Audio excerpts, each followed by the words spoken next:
Hi everyone. तो आज हम लोग देखने वाले हैं related function in power BI. तो सबसे पहले समझते हैं कि एग्जैक्टली ये रिलेटेड फंक्शन है क्या और ये कैसे काम करता है। तो कंसीडर कर लो कि दो टेबल्स है, टेबल 1 एंड टेबल 2। अब इन दो टेबल्स में एक कोई तो कॉलम रहेगा जो दोनों में कॉमन रहेगा, करेक्ट। इस कॉमन कॉलम के बेसिस पे एक रिलेशनशिप इस्टेब्लिश हो जाएगा बिटवीन दीज टू टेबल्स, और उस रिलेशनशिप का यूज करके हम लोग एक टेबल में से दूसरे टेबल में डेटा फेच कर पाएंगे। अगर आपको थोड़ा बहुत समझ में आ गया है तो this is very similar to V lookup functionality in Excel. Excel में जो वी लुकअप का फंक्शन जो काम करता है, काफी हद तक रिलेटेड फंक्शन का वही काम है पावर बीआई में। अब इसको एक एग्जांपल के थ्रू समझने की कोशिश करते हैं। इस वक्त आपको स्क्रीन पे कुछ टेबल्स दिख रहे हैं, तो मैं चाहूंगा कि सबसे पहले आप जो लेफ्ट हैंड साइड में टेबल है उसकी उसकी तरफ थोड़ा ध्यान दो। अगर आप लेफ्ट हैंड साइड में फर्स्ट टेबल जो आपको दिख रहा है वो है sales table, and second table जो आपको दिख रहा है प्रोडक्ट टेबल। मैंने जानबूझकर सिंपल टेबल्स लिए हैं सो दैट ये आपको समझने में थोड़ा इजी लगे। अगर आप ध्यान से देखोगे इन दोनों टेबल्स में जो एक कॉमन कॉलम है वो है प्रोडक्ट आईडी।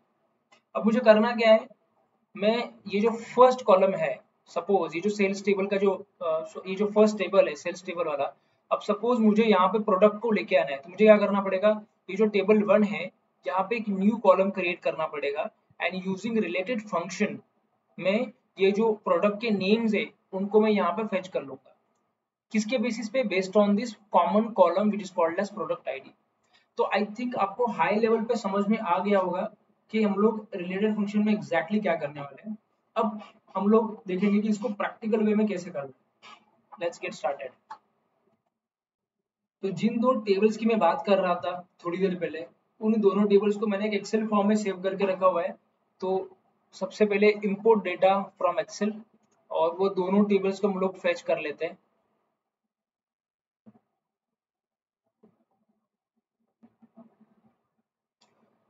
जैसे कि आप लोग देख सकते हैं जिन दो टेबल्स का मैं बात कर रहा था वो दोनों टेबल्स यहाँ पे रिफ्लेक्ट हो रहे हैं।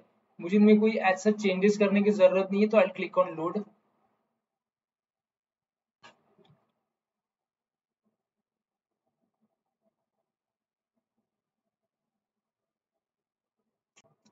तो जैसे कि अभी आप लोग डेटा व्यू के सेक्शन में देख सकते हैं कि दोनों टेबल्स को हम लोग इंपोर्ट कर चुके हैं, and both the tables are visible.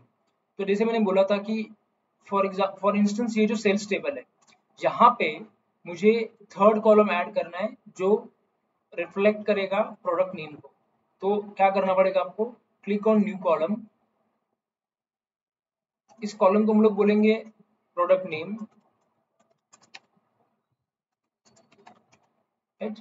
अब आगे बढ़ने से पहले मैं आपको एक छोटा सा चीज दिखाना चाहूंगा। अगर आप यहाँ पे मॉडल व्यू में देख लेंगे तो दोनों टेबल्स के बीच में ऑलरेडी जो कनेक्शन है वो स्टैब्लिश हो चुका है। जैसे कि आप लोग देख सकते हैं कि यहाँ पे प्रोडक्ट आईडी के बेसिस पे एक कनेक्शन स्टैब्लिश हो चुका है, वन टू वन रिलेशनशिप हम लोग को दिख रही है, राइट, क्योंकि कॉलम नेम भी सेम है। अब जो मैं बात कर रहा था कि न्यू कॉलम हम लोगों ने ऐड कर लिया। अब यहाँ पे हम लोगों को रिलेटेड फंक्शन का यूज करना है, तो आपको क्या करना है, सिर्फ टाइप करो रिलेटेड। ज्यादा सोचना नहीं है, बिकॉज यहाँ पे अगर आप ध्यान से देखोगे तो ऑटो पॉपुलेट हो रहा है। आगे आपको क्या पुट करना है उसके लिए। तो रिलेशनशिप है वो दो, रिलेशनशिप ऑलरेडी ये दो टेबल्स के बीच में स्टैब्लिश हो चुकी है जैसे मैंने आपको दिखाया। हमको क्या इंपोर्ट करना है, हमें यहाँ पे प्रोडक्ट नेम चाहिए, तो I click on product name and enter कर दो। तो जैसे आप लोग देख सकते हैं यहाँ पे we are able to successfully import the data from product table to this sales table, और ये अपडेटेड जो सेल्स टेबल है इसमें हम लोगों को प्रोडक्ट नेम भी दिख रहा है। इतना इजी है रिलेटेड फंक्शन का यूज करना।